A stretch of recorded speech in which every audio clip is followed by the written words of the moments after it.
Bereziki, Gazteartea Ezkerraldean erakusketaren laugarren edizio honetan parte duzunoi. En primer lugar, desde Gazte Bulegos queremos agradecer la asistencia y especialmente a los y las artistas en esta cuarta edición de Gazteartea Ezkerraldean.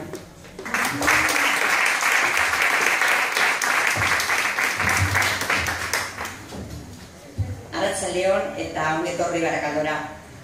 Barakaldo además tiene este año el privilegio de ser el primer municipio en el que podremos ver la exposición Gazteartea Ezkerraldean, una muestra que cada año tiene nombres propios: Arina, Markel, Usue eta Lasne. Ongi etorria.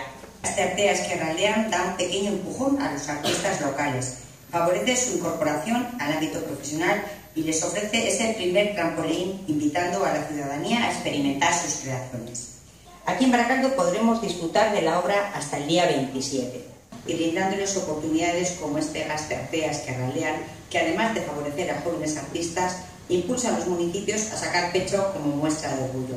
Eskerrik asko guztioi.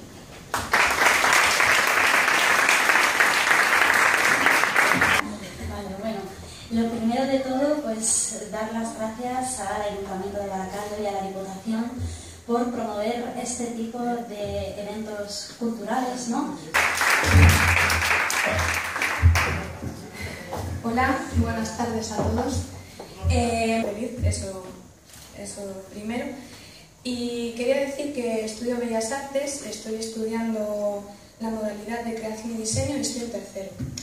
¿Qué es el arte?, nos preguntan, y muchos se atreverían a responder que el arte es morirte de frío, pero bueno, el arte para mí está en todas partes. El arte es acción, el arte es el hecho de estar vivos, hablar, comunicarse.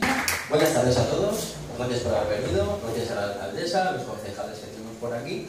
Yo quiero madera, de hierro, de cerámica sobre todo, hago trofeos, hago un montón de cosas, ¿vale? Os invito a todos que os paséis, hagáis una visitilla y si os gusta algo, pues enhorabuena.